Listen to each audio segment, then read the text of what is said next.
সরকার গড়ার প্রস্তুতি চলছে। মানুষ তো বলেই দিয়েছে আমরা আপনাদেরকে জিতিয়েছি। সে জিতটা সম্পূর্ণ 4 তারিখ হবে। তার আগে গতবারে যেগুলো আমরা করিনি, কাউন্টিং এজেন্টকে প্রশিক্ষণ দেওয়া, পোলিং এজেন্টকে দেওয়া আর ওদের প্রশিক্ষণ দেওয়া, সেটা চলছে সব জায়গায় ব্যাপকভাবে, যাতে কোথাও কোনো ভুলচুক না হয়। মানুষের আশীর্বাদ যেন ঠিক জায়গায় পড়ে এবং সেই আশীর্বাদ নিয়ে বিজেপি সরকার করে যেন তাদের মনের ইচ্ছা পূর্ণ করতে পারি, তার প্রস্তুতি চলছে। ফলাফল হয়ে গেছে। প্রথম ফেজের ভোটিং 2-3 ঘন্টার মধ্যে টিএমসি বুঝে গেছে তারা হারছে।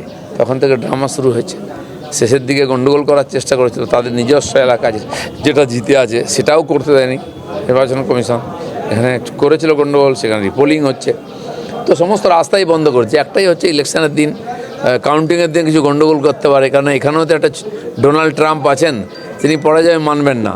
দরকার হলে বম মেরে উড়িয়ে দেবেন, গণ্ডগোল করে দেবেন, কাউন্টিং বন্ধ করে দেবেন, সেটাও করতে পারে টিএমসি। কারণ হার মেনে নেওয়া খুব মুশকিল। যারা খুব স্বৈরাচারী হয় তারা হার মেনে নিতে পারে না। 15 জন হবে, আগেই আশা ছিল। যেখানে যেখানে কমপ্লেন এসছে আর মনে হয়েছে গণ্ডগোল হয়েছে, হওয়া উচিত। আরে 400ই নিয়ে নেন উনি, কে না বলেছে? 4 তারিখ অবধি সব সিট ওনাকে দিয়ে দিচ্ছি আমরা।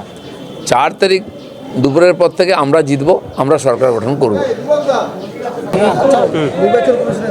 দেখুন, যারা জনতার আদালতে হেরে গেছে আর ওই আদালতে জিততে পারবে না, তাই হাইকোর্টে হেরেছে, সুপ্রিম কোর্টে হারলো।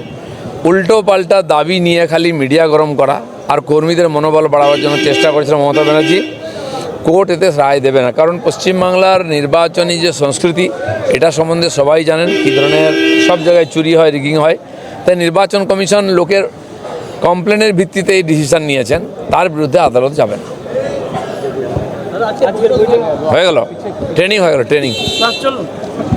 পার্টির ভেতরের ব্যাপার, বাইরের কথা বলবো কেন? গণনা কেন্দ্রে সুপ্রিম কোর্টের নির্দেশ দিয়েছে যে গণনা কেন্দ্রে রাজ্যের কর্মীদের নিয়োগ নিয়ে যে মামলা, ওই গণনা কেন্দ্রিক মামলাটা যে করতে গেছিল না, কপিল সিবালকে কত টাকা ফিস দিয়েছে, আমরা সরকারে এসে আজকের দিনে আপনাদের কত টাকা খরচা হলো, আপনাদেরই ট্যাক্সের টাকা তো আমরা জানাবো। 7 দিনের মধ্যে কত টাকা সুপ্রিম কোর্টে এবং হাইকোর্টে খরচা করেছে রাজ্য সরকার, সেটা নতুন সরকার তৃণমূলের খারিজ করে দিয়েছে মামলা। নতুন কে আছে? আপনি নতুন খারিজ শুনছেন? তৃণমূলকেই মানুষ খারিজ করে দিয়েছে, আর কোনো মামলা খারিজের কথা বলছে। আর ছাড়ান।